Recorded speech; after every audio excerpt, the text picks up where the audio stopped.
Assalamualaikum warahmatullahi wabarakatuh. Perkenalkan, nama saya Sherly dengan NIM F10812311052. Di sini saya akan mempresentasikan tentang 4 subbab utama. Pertama itu ada strategi pembelajaran, lalu yang kedua ada kode etik guru, yang ketiga ada 4 kompetensi dasar, lalu 4 kompetensi dasar guru, lalu yang ketiga ada tahap perkembangan siswa sekolah dasar.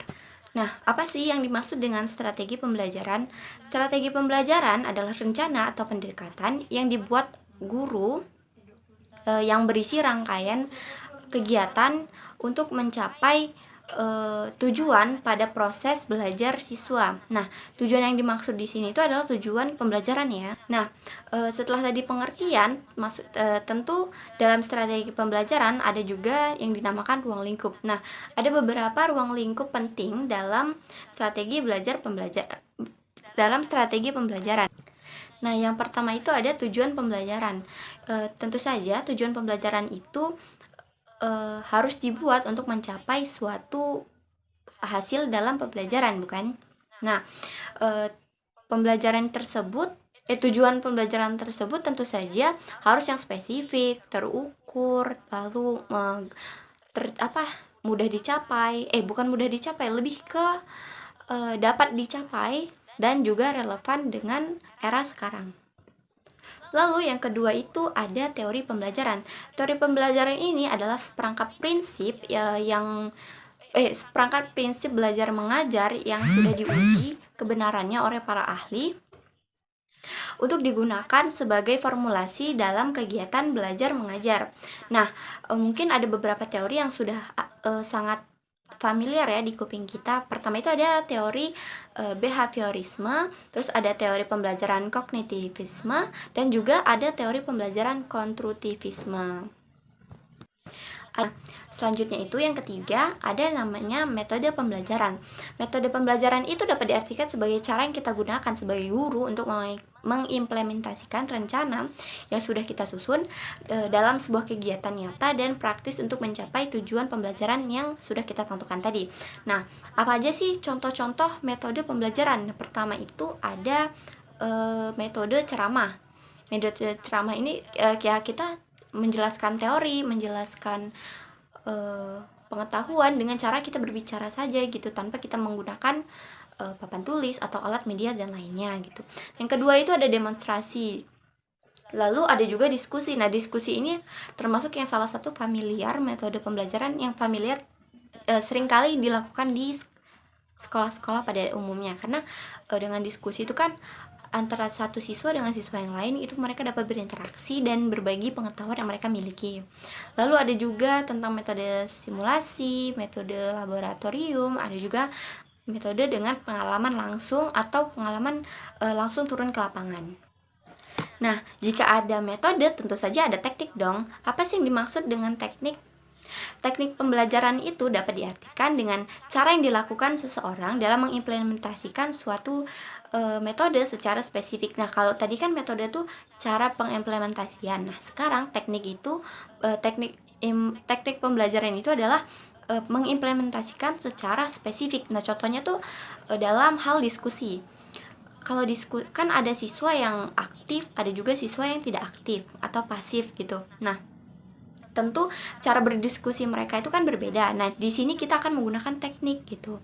Untuk teknik si yang pasif kita menggunakan teknik A gitu. Lalu untuk yang si aktif kita menggunakan teknik B. Lalu yang kelima ada media dan sumber belajar. Tentu saja namanya strategi pembelajaran tidak terlepas ya dari namanya media dan sumber belajar. Media belajar tuh seperti apa ya? Nah, media belajar tuh kita bisa menggunakan alat bantu seperti buku, terus kalau misalnya di era teknologi sekarang kita bisa menggunakan PPT atau video pembelajaran, terus pokoknya kita menggunakan teknologi informasi yang dapat mendukung pembelajaran kita. Nah, itu kita sebut sebagai media dan sumber belajar. Lalu yang terakhir dan termasuk partisipasi dalam pembelajaran yaitu peran guru dan siswa.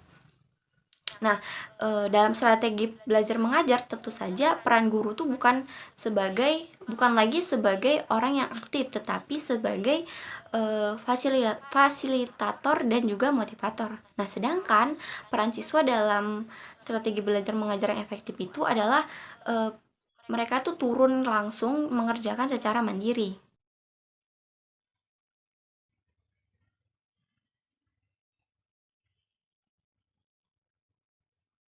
Oke, pembahasan selanjutnya adalah tentang kode etik guru.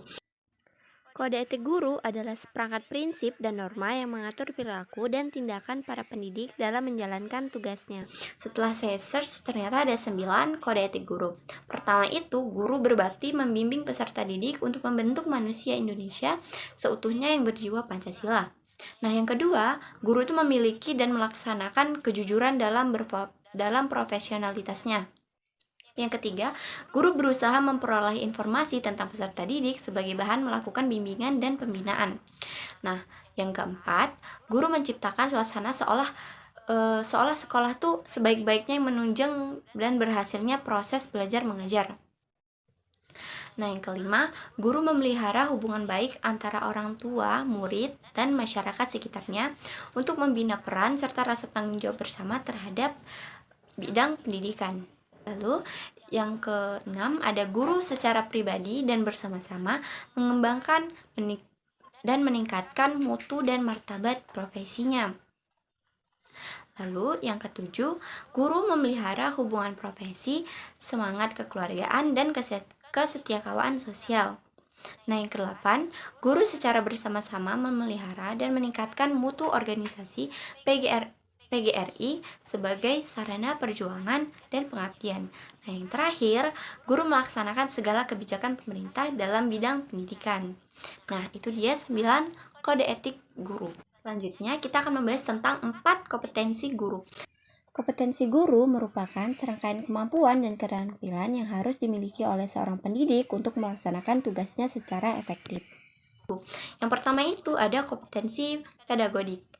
Apa sih kompetensi pedagogi itu? Pedagogi itu meliputi kemampuan guru tentang pemahaman terhadap peserta didik, mengadakan pembelajaran yang mendidik mulai dari merencanakan, melaksanakan, sampai dengan mengevaluasi pembelajaran. Nah, bukan hanya itu saja, tetapi guru tuh juga harus menguasai teori belajar, mengembangkan kurikulum, dan berkomunikasi dengan efektif dan santun kepada peserta didik ataupun orang di sekitarnya, serta lain-lainnya. Nah, yang kedua itu ada kompetensi kepribadian. Kompetensi kepribadian itu merupakan kemampuan yang mencerminkan kepribadian yang mantap, stabil, dewasa, arif, dan berwibawa, serta menjadi teladan bagi peserta didik. Tentu saja pada kompetensi kepribadian kita sebagai guru tuh harus berakhlak mulia, bertindak sesuai norma dan hukum, lalu menjaga tutur kata kita, menjaga perilaku kita. Lalu kita dalam kompetensi kepribadian kita juga harus selalu tersenyum. Kita tuh tidak boleh mengajar murid dengan muka masam kayak. Lalu menampilkan diri sebagai pribadi yang jujur, berakhlak mulia, menunjukkan etos kerja yang tinggi, tanggung jawab, bangga menjadi guru, dan rasa percaya diri. Nah, yang ketiga ada kompetensi sosial. Kompetensi sosial ini meliputi kemampuan pendidik sebagai bagian dari masyarakat untuk berkomunikasi atau bergaul secara efektif dengan peserta didik, sesama pendidik, tenaga kependidikan, orang tua siswa, dan masyarakat sekitar. Nah, tentu saja kita tuh harus bersikap inklusif. Kita tidak boleh mendiskriminasikan peserta didik ataupun orang-orang di sekitar kita karena mempertimbangkan kayak jenis kelaminnya, agamanya, rasnya, sukunya, bagaimana kondisi fisiknya. Juga kita harus beradaptasi di tempat kita bertugas. Lalu yang keempat itu ada kompetensi profesional. Nah, kompetensi profesional ini meliputi kemampuan penguasaan materi, konsep, struktur, dan pola pikir keilmuan untuk menunjang mata pelajaran yang kita ampu. Terus kita juga harus menguasai standar kompetensi atau kompetensi mata pelajaran atau bidang pengembangan yang kita ampu juga. Lalu kita mengembangkan materi pembelajaran secara kreatif, inovatif. Lalu kita juga harus memanfaatkan informasi dan teknologi serta komunikasi untuk berkomunikasi dan mengembangkan diri kita untuk menjadi lebih baik ke depannya.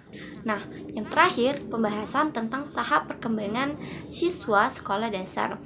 Di sini kita akan membagi perkembangan itu menjadi 5 dalam 3 fase. Fase A yaitu 6 sampai 8 tahun. Fase B 8 sampai 10 tahun. Fase C 10 sampai 12 tahun. Pertama ada perkembangan fisik. Nah, pada usia 6 sampai 7 tahun anak tuh pada fase ini tuh pertumbuhannya tuh mulai cepat, terus motorik secara kasar dan halusnya tuh mulai terampil gitu. Nah, pada usia 8 sampai 9 tahun munculnya kekuatan fisik dan stamina yang lebih baik. Lalu pada usia 10 sampai 12 tahun perkembangan tubuh tuh menjadi lebih proporsional dan kemampuan fisik juga meningkat. Nah, yang kedua itu ada perkembangan kognitif. Pada fase A atau pada usia 6 sampai 7 tahun, siswa itu dapat memahami konsep dasar seperti angka, huruf, dan berpikir secara konkret. Mereka tuh harus ada buktinya gitu. Mereka tidak bisa membayangkan hal yang di luar mereka, hal yang tidak ada di depan mereka atau hal yang tidak bisa mereka pegang. Nah, pada fase B mereka tuh mulai memahami konsep abstrak, tapi hanya mampu yang dasar-dasar saja gitu. Dan juga mereka dapat mampu melakukan operasi matematika dasar. Nah, pada fase C, mereka tuh mulai berpikir secara logis dan analisis nih. Nah, mereka tuh sudah mampu menyelesaikan masalah yang lumayan lebih kompleks dibandingkan pada fase A atau B. Nah, pada perkembangan sosial, pada fase A itu mereka tuh baru mulai belajar berbagi, berinteraksi dengan sebaya, terus memahami aturan-aturan yang biasanya dibuat oleh guru atau orang tuanya. Itu tapi dalam peraturan yang masih dasar ya, karena mereka belum memahami aturan-aturan yang begitu kompleks.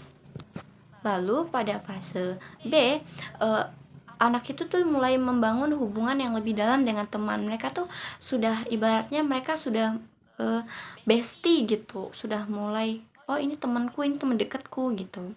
Nah, pada fase C mereka tuh sudah memperluas jaringan sosial dan mereka tuh mulai memahami adanya kelompok, adanya circle, terus ada pertemanan yang ternyata ini aku lebih dekat sama ini gitu dibandingkan sama yang ini. Jadi kayak aku nggak terlalu mau sama yang ini, aku maunya sama yang ini aja karena aku lebih cocok sama yang ini.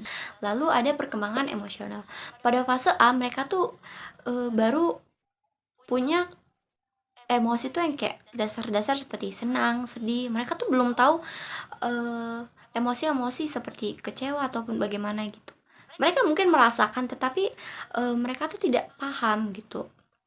Dan mereka juga sulit mengelola emosi pada tahap ini. Nah, pada fase B mereka tuh sudah mampu mengenali dan mengekspresikan emosi dengan lebih baik dibandingkan fase A. Mereka tuh sudah mulai belajar mengatasi konflik secara sederhana. Nah, pada fase C anak tuh sudah mulai bisa mengelola emosi secara kompleks seperti mereka tuh sudah mulai merasa malu, sudah mulai merasa bersalah jika kesalahan dan sebagainya. Nah, yang terakhir itu ada perkembangan moral. Pada fase A mereka tuh baru mencoba memahami konsep dari yang mana yang benar dan mana yang salah. Tapi mereka tuh kayak baru sederhana sekali gitu memahaminya. Contohnya kayak jangan duduk di situ ya. Misalnya kita menunjukkan tanah yang kotor, baru kita jangan duduk di situ ya. Nah, anak pada fase A ini baru memahami ternyata di situ kalau kita duduk di situ kita salah gitu. Sedangkan kalau misalnya kita kasih aturan yang lebih abstrak, mereka tuh akan lebih susah memahaminya karena mereka belum dapat memahami secara kompleks gitu. Lalu ada fase B. Di fase B ini, anak tuh sudah mampu mempertimbangkan perspektif orang lain dan memahami konsekuensi dan tindakan yang dilakukan. Nah, di sini tuh mereka tuh sudah mulai berpikir ini tuh benar atau salah ya gitu. Jadi mereka sudah jika mereka melakukan sesuatu, mereka akan berpikir ini benar atau salah, ini sudah baik atau belum gitu. Lalu di fase C, mereka sudah mengembangkan nilai-nilai prinsip moral yang sudah ditanamkan oleh guru atau orang tuanya dengan lebih kuat. Mereka tuh kayak mulai berpikir kritis tentang isu-isu moral. Contohnya tuh kayak dia melihat ada orang berantem, terus dia tuh kayak sudah menganalisis, oh itu tuh nggak baik, itu tuh salah gitu. Kita tuh nggak boleh kayak gitu. Jadi mereka pada fase C ini, anak-anak tuh sudah mulai kompleks dalam memahami nilai-nilai moral dalam kehidupan. Sekian dari saya. Terima kasih. Ucapkan wassalamualaikum warahmatullahi wabarakatuh.